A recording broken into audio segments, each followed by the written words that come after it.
ఈ వీడియోలో full of spoilers అయితే ఉంటాయి. సో మీరు కానీ థియేట్రికల్ ఎక్స్పీరియన్స్ని మిస్ అవ్వద్దు అనుకుంటే ఈ వీడియోని ఇక్కడే స్కిప్ చేసేయండి. ఈ పర్టికులర్ సీన్లో కనుక చూస్తే ఇక్కడ జరుగుతుంది ఎక్స్మెన్ యూనివర్స్కి అండ్ టోబీ మ్యాగ్వైర్ యూనివర్స్కి మధ్య ఇన్కర్షన్ అనమాట. ఇన్కర్షన్ అంటే రెండు యూనివర్సెస్ సంబంధించిన రెండు ఎర్త్స్ కొలైడ్ అవ్వడం.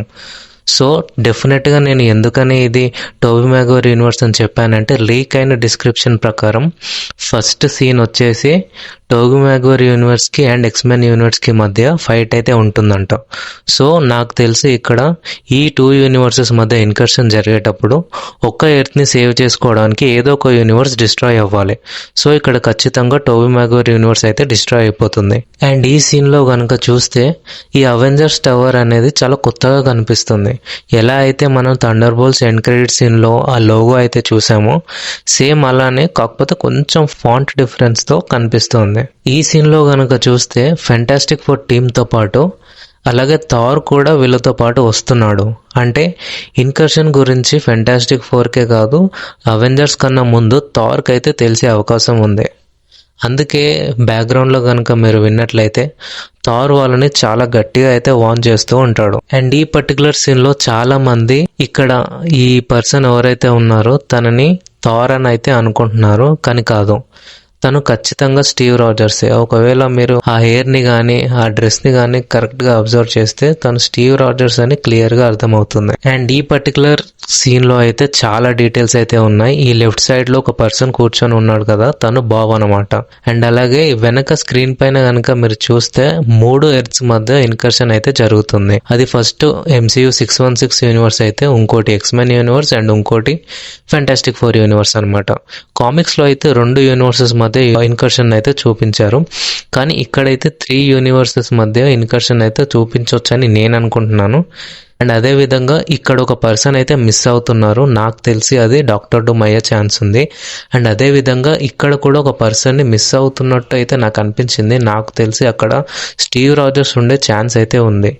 అండ్ అదేవిధంగా ఇటు సైడ్ న్యూ అవెంజర్స్ ఉంటే ఇటు సైడ్ మాత్రం కెప్టెన్ అమెరికా టీం అయితే ఉంది. ఎందుకు అని మీరు అనుకోవచ్చు. సో బేసిక్గా థండర్ బోల్ట్స్ ఎండింగ్లో ఎప్పుడైతే న్యూ అవెంజర్స్ టీమ్ ఫామ్ అవుతుందో అప్పుడు ఆ డిసిషన్ని శామ్ విల్సన్ అయితే ఒప్పుకోడనమాట. తను కాపీరైట్ కూడా వేస్తాడు. అందుకే ఈ ఇష్యూ మీద థార్ కూడా వీళ్ళకి నచ్చజెప్తున్నట్టయితే కనిపిస్తుంది. మీ మధ్యలో ఉన్న విభేదాలన్నింటినీ పక్కన పెట్టి ఇప్పుడు డాక్టర్ డూమ్ పైన ఫోకస్ చేయండి. బ్యాక్గ్రౌండ్లో కూడా తను చెప్తూ ఉండడం మనం గమనించాం. ఈ సీన్ కూడా చూసినట్లయితే నమోర్ యాక్చువల్లీ తెలకొన్లోనే ఉన్నాడు. అండ్ ఈ సీన్లో కనుక మీరు చూస్తే ఇటు సైడ్ న్యూ అవెంజర్స్ టీమ్ ఉంది అండ్ ఇక్కడ ద థింగ్ కూడా ఉన్నాడు ఫ్రమ్ ఫెంటాస్టిక్ ఫోర్. చుట్టూ ఒక వాటర్ వాల్ అయితే కనిపిస్తుంది. వాటర్ని ఒక వాల్ లాగా మార్చి ఎర్త్ పైన ఎలా అయితే సర్ఫేస్ ఉంటుందో అలా ఈ ప్లేస్ని మొత్తం చేసి ఉండొచ్చు. అండ్ ఎందుకు వీళ్ళపైన ఇప్పుడు ఒక టెన్షన్ క్రియేట్ అయింది అని అనుకుంటే, ఎప్పుడైతే నమోర్ని ఇదంతా చెప్పి తనని హెల్ప్ కోసం అయితే వచ్చి ఉంటారో అప్పుడు ఎవరో ఒకరు ఏదో చిన్న మాట అని ఉండొచ్చు, వాళ్ళ మధ్య ఒక టెన్షన్ అయితే క్రియేట్ అయ్యి ఉండొచ్చు. అండ్ ఈ సీన్లో చూసినట్లయితే థార్ ఎక్స్మెన్ యూనివర్స్లో ఉన్నాడు కంపల్సరీ. అండ్ వెనకాల కూడా చూస్తే సెంటినల్స్ అయితే మనకి కనిపిస్తున్నాయి. సో ఇది డెఫినెట్లీ ఎక్స్మెన్ యూనివర్సే. అండ్ ఈ పర్టికులర్ సీన్లో లోకి యాక్చువల్లీ ఏ టైంలో నుంచి వచ్చాడు అంటే తను గాడ్ ఆఫ్ స్టోరీస్ మారక ముందా లేదా మారిన తర్వాత అని చాలామంది అనుకొని ఉంటారు కదా. సో తను ఖచ్చితంగా గాడ్ ఆఫ్ స్టోరీస్ లాగా మారిన తర్వాతే వచ్చుంటాడు. మీరు ఆ కార్డ్ని కనుక క్లియర్గా చూస్తే ఆ కార్డ్ని స్టీవ్ రాజర్స్ అయితే హోల్డ్ చేసి ఉంటాడు. ఎందుకంటే తనకు అక్కడ రింగ్ కనిపిస్తుంది కదా, ఆ రింగ్ వచ్చేసి స్టీవ్ రాజర్స్ అనమాట. సో ఖచ్చితంగా స్టీవ్ రాజర్స్ ఆ కార్డ్ని అయితే హోల్డ్ చేసి ఉంటాడు. సో గాడ్ ఆఫ్ స్టోరీస్ లాగా మారిన తర్వాత లోకి ఒకే చోటు ఉండి ఎలా మూవ్ అయ్యాడు అని అనుకుంటే తనకు మేబీ ఆ పవర్ ఉండి ఉండొచ్చు. తన ఇల్యూజన్స్ క్రియేట్ అయ్యి లేదా తన క్లోన్స్ క్రియేట్ అయ్యి ఆ క్లోన్ అక్కడ కూర్చోబెట్టి తను యూనివర్సెస్ మధ్య లేదంటే వేరే టైమ్ లైన్స్ మధ్య ట్రావెల్ చేసే విధంగా జరుగుండొచ్చు. సో ఆ బ్రాంచ్డ్ టైమ్ లైన్ క్రియేట్ చేసిన తర్వాత స్టీవ్ ఒక ఇన్కర్షన్ కి దారి తీసి ఉండొచ్చు. స్టీవ్ ఒక బ్రాంచ్డ్ టైమ్ లైన్ క్రియేట్ చేస్తాడు. టీవీ నార్మల్ గా అది ప్రూవ్ చేయాలి.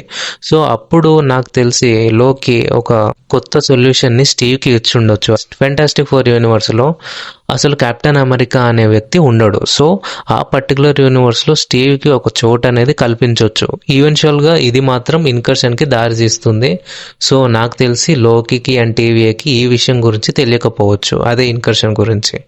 సో ఈవెన్చువల్గా స్టీవ్ కూడా ఇన్కర్షన్కి దారి తీస్తాడనమాట.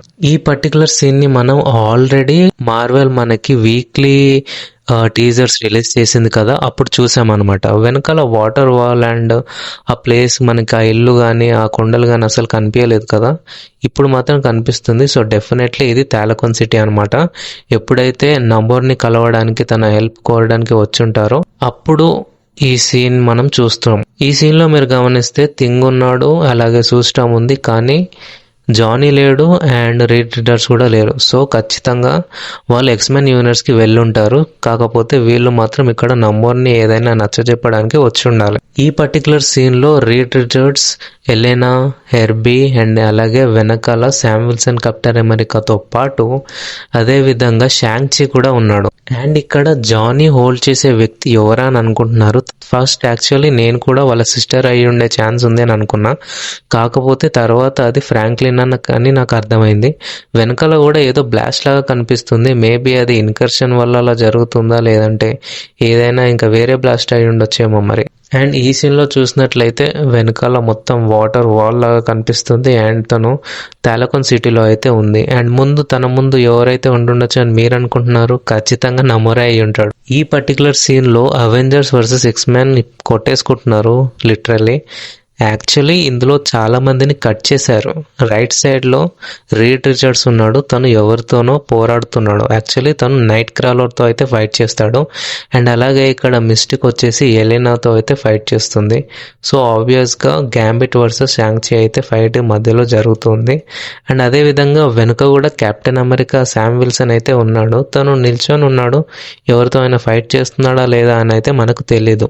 ఈ పర్టికులర్ సీన్ మనం ఆల్రెడీ చూసాం. సైక్లాప్స్ని వెనకాల సెంటినల్ ఒకటి నడుచుకుంటూ అయితే వస్తుంది. అలాగే చాలా విధ్వంసం జరిగే ఒక బ్యాటిల్ గ్రౌండ్ అయితే క్రియేట్ అయింది. నాకు తెలిసి తను ఒక యూనివర్స్ని స్టాప్ చేయడానికి తన ఫుల్ పొటెన్షియల్ పవర్ని యూజ్ చేస్తున్నట్టయితే కనిపిస్తుంది. అండ్ ఇక్కడ సూస్టామ్ తన పవర్ని ఫుల్ పొటెన్షియల్గా యూజ్ చేస్తున్నట్టయితే కనిపిస్తుంది. మేబీ నమోర్ని ఆపుతుందా, లేదైతే ఇంకెవరినైనా మరి ఆపడానికి ట్రై చేస్తుందా అనేది అయితే అర్థం కాలేదు. ఈ పర్టికులర్ సీన్లో కనుక మీరు చూస్తే డాక్టర్ డూమ్ హ్యాండ్కి ఒక రోయిన్ సింబల్ అయితే ఉంటుంది, ఒక యాన్షియంట్ మిస్టికల్ సింబల్. యాక్చువల్లీ ఈ సీన్లో చాలా పవర్ అయితే మనకి కనిపించట్లేదు. థార్ పవర్ అంతగా యూజ్ చేసినా కూడా డాక్టర్ డూమ్ చాలా ఈజీగా డాట్ చేయగలిగాడు. ఎలా అంటే ఈ సింబల్ ఉంది చూసారా, ఇదొక రోయిన్ అని ఆల్రెడీ చెప్పా కదా, ఇదొక మ్యాజికల్ పవర్ని ఎమిట్ అయితే చేస్తుంది. మీరు ట్రైలర్ని చూసినట్లయితే ఒక గ్రీన్ కలర్ ఎనర్జీ అనేది బయటికి రిలీజ్ అవుతూ ఉంటుంది. సో అది వచ్చేసి ఈ సింబల్ వల్లే అయి ఉంటుంది. సో బేసికలీ ఇక్కడ డాక్టర్ డూమ్ మ్యాజిక్ని అయితే వాడుతున్నాడు. అసలు ఒక ఇంచు కూడా కదలకుండా ఆ పవర్ని అయితే వాడుతూ ఈజీగా థార్ని డాడ్జ్ అయితే చేయగలిగాడు. అండ్ ఈ పర్టికులర్ సీన్ గురించి అసలు మాట్లాడుకోవాలి. సో బేసికల్లీ థార్కి తను నిజమైన స్టీవా కాదా అని అర్థం కాలేదు. ఎందుకంటే ఆల్రెడీ అక్కడ జరుగుతున్న విధ్వంసాన్ని తను ఆల్రెడీ ఫేస్ చేసి ఉంటాడు. అందుకే తను రియలా కాదని ఒకసారి ఆలోచించి ఉంటాడు. అందుకే తన సుత్తిని కూడా ఇలా పైకి లేపి నీకు దమ్ముంటే దీన్ని ఎత్తు అన్నట్టు ఫేస్ ఎక్స్ప్రెషన్ అయితే ఇస్తాడు. అప్పుడే మన స్టీవ్ కూడా మ్యాల్యూర్ని సమన్ చేసిన తర్వాత ఒక చిన్న స్మైల్ అయితే ఇస్తాడు. అండ్ అదేవిధంగా వెనకాల కనుక మీరు చూస్తే స్టీవ్ వెనకాల స్పేస్ షిప్ దగ్గర ఒక పర్సన్ అయితే ఉన్నాడు. వీళ్ళిద్దరు కూడా ఉన్న స్పేస్ షిప్లోనే అనుకోండి, కాకపోతే వీళ్ళకి దూరంగా ఒక పర్సన్ అయితే నిలబడి ఉన్నాడు. నాకు తెలిసి తను స్టీవ్ సన్ అయినా అయి ఉండాలి, లేదంటే పీటర్ పార్కర్ అయినా అయి ఉండాలి. ఆ అవుట్ఫిట్ కనుక చూస్తే బ్రాండ్ న్యూ డేలో పీటర్ పార్కర్ ఒక అవుట్ఫిట్ వేసుకొని ఉంటాడనమాట. సేమ్ అలాంటి అవుట్ఫిటే ఇక్కడ కూడా కనిపిస్తుంది. ఇది నా థియరీ మాత్రమే, నాకు అలా అనిపించింది. మీకు కూడా అలానే అనిపించిందా? అయి ఉండొచ్చు, ఎందుకంటే బ్రాండ్ న్యూ డే ఎండింగ్లో స్టీవ్ రాజర్స్ పీటర్ పార్కర్ని కలిసి తను తీసుకొని వెళ్తాడని అయితే ఒక రూమర్ అయితే ఇంటర్నెట్లో బాగా సర్క్యులేట్ అయితే అవుతుంది. మనకి ఇది సినిమాలో చూసేంత వరకు కూడా తెలీదు. ఒక్కసారి brand new day end credits కనుక మనం చూస్తే వెనకాల ఉన్నది పీటర్ పార్కరే అని మనం గెస్ చేయొచ్చు. అండ్ ఫైనల్లీ లాస్ట్లో అవెంజర్స్ డూమ్స్ డే ఆ లోగో పడుతూ వెనకాల బ్యాక్గ్రౌండ్ మ్యూజిక్ ఏదైతే వస్తుందో ఇది మాత్రం ప్యూర్ గూస్ బంప్స్ అని చెప్పొచ్చు. ఎన్ని రోజులైంది, ఎన్ని సంవత్సరాలు అయ్యాయి యాక్చువల్లీ ఇలాంటి ఒక లోగో పడి ఇలాంటి ఒక మ్యూజిక్ మనం విని కదా. నేనైతే ఫుల్ ఎక్సైటెడ్గా ఉన్నాను. నేను ఆల్మోస్ట్ ఈ వీడియోలో అన్ని హిడెన్ డీటెయిల్స్ని, ఈస్టర్ ఎగ్స్ని కవర్ చేశానని అనుకుంటున్నా. మీరు కానీ ఇంకా ఏదైనా నోటీస్ చేసి ఉంటే కామెంట్స్లో అయితే నాకు చెప్పండి, నేను కూడా తెలుసుకుంటాను. అండ్ ఇలాంటి వీడియోస్ ఇంకా మీకు కావాలి అనుకుంటే వెంటనే ఇప్పటి నుంచి రాబోతున్నాయి. ఈ సూపర్ హీరో జనరానే కాకుండా ఇంకా చాలా జానరాస్లో మనం వీడియోస్ అయితే చేయబోతున్నాం. సో మీరు కానీ కంటెంట్ని మిస్ అవ్వకుండా ఉండాలి అనుకుంటే వెంటనే సబ్స్క్రైబ్ చేసుకొని ఆ బెల్ ఐకాన్ని ఆన్లో అయితే పెట్టుకోండి. ఈ వీడియో కనుక మీకు నచ్చితే ఒక్క లైక్ చేయండి చాలు, నాకు సపోర్టివ్గా ఉంటుంది. And thank you so much. See you in the next one.